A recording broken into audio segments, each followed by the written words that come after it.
Sir अगे जाओ ना सारे को अगे जाओ नाल नाल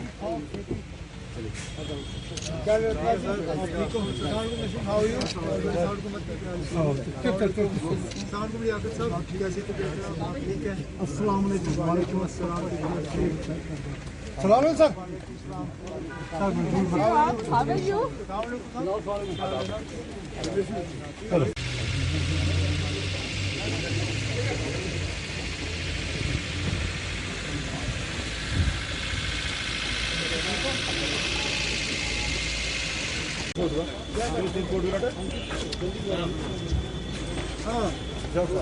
राहुल हमारा एक नहायत ही सीनियर साथी जो सरपंच भी रहा है 3 बार,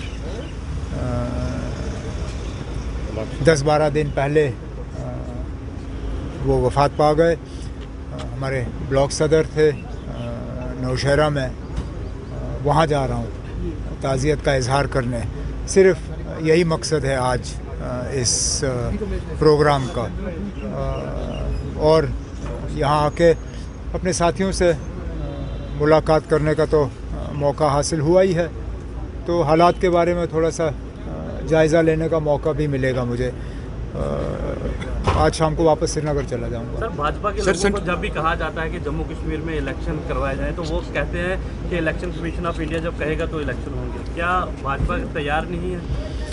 ना, मैं अब इसमें बार बार पढ़ना नहीं चाहता हूँ। मैं थक गया हूँ इस सवाल का जवाब देते हुए। जाहिर सी बात है भाजपा तैयार नहीं है। तैयार होती तो इलेक्शन हो जाते। इलेक्शन कमीशन ने खुद कहा कि होम मिनिस्ट्री से उनको सिचुएशन के बारे में जानकारी मिलने के बाद ही वो इलेक्शन का ऐलान कर सकते हैं। उन्होंने अभी तक तो शायद वो जानकारी हासिल ही नहीं की।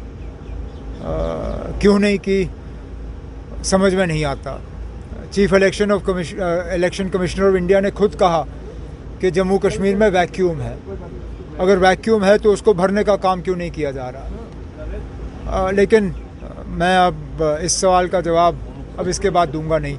इलेक्शन होंगे तो होंगे, नहीं होंगे तो कोई नहीं ना। सर, 2024 को लेके फारूक साहब जिस तरह मरकज़ की कुछ जमातों से मुलाकात हो रही है, क्या मान के सकते हैं मरकज़ की तरह जम्मू कश्मीर के अंदर भी अलायंस में नेशनल कॉन्फ्रेंस इलेक्शन लड़ेगी? या अब आपको क्या है अलायंस है, नहीं समझ में नहीं आता ना। अब इलेक्शन कहीं है नहीं, ब्यूगल कहीं बजा नहीं है, और हर बार यही सवाल उठता है अलायंस अलायंस अलायंस। ना, इलेक्शन का ब्यूगल बजने दीजिए, उसके बाद बैठ के हम मशवरा करेंगे।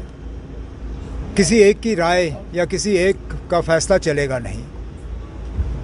तमाम तंजीम के साथियों से मशवरा होगा, फिर देखा जाएगा कि सबसे फ़ायदेमंद बात क्या होगी। उसके बाद जो है हम किसी नतीजे पे आएंगे। लेकिन इलेक्शन का ब्यूगल अभी तो बजाने वाले के हाथ में भी नहीं आया है, और आप हमसे सुनना चाहते हो कि हम अलायंस करेंगे या नहीं करेंगे ना। ये कोई मकसद ही नहीं है इन सवालों का।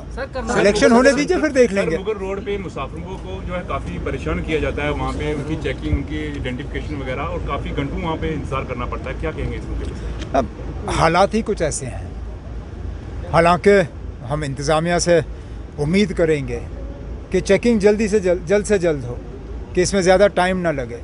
लेकिन आपने खुद देखा पिछले दिनों इस इलाके के क्या हालात रहे, किस तरह यहाँ मिलिटेंसी बढ़ गई है।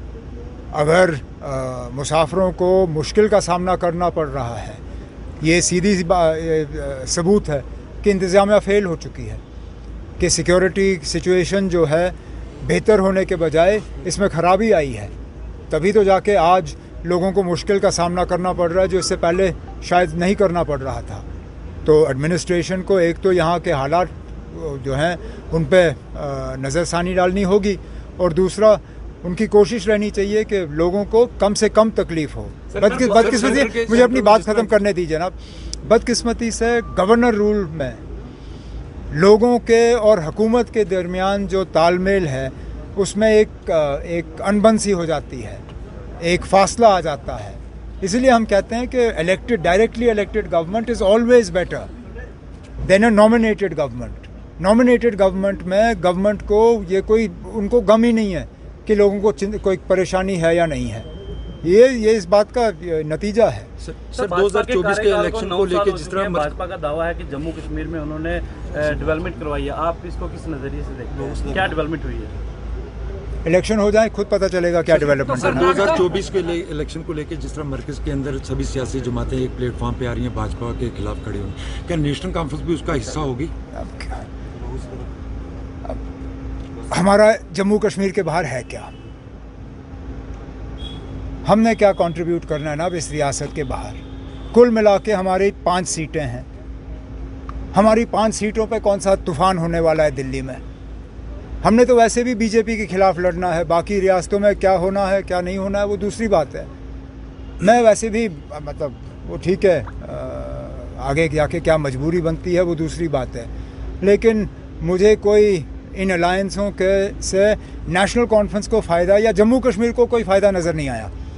और मैं बार बार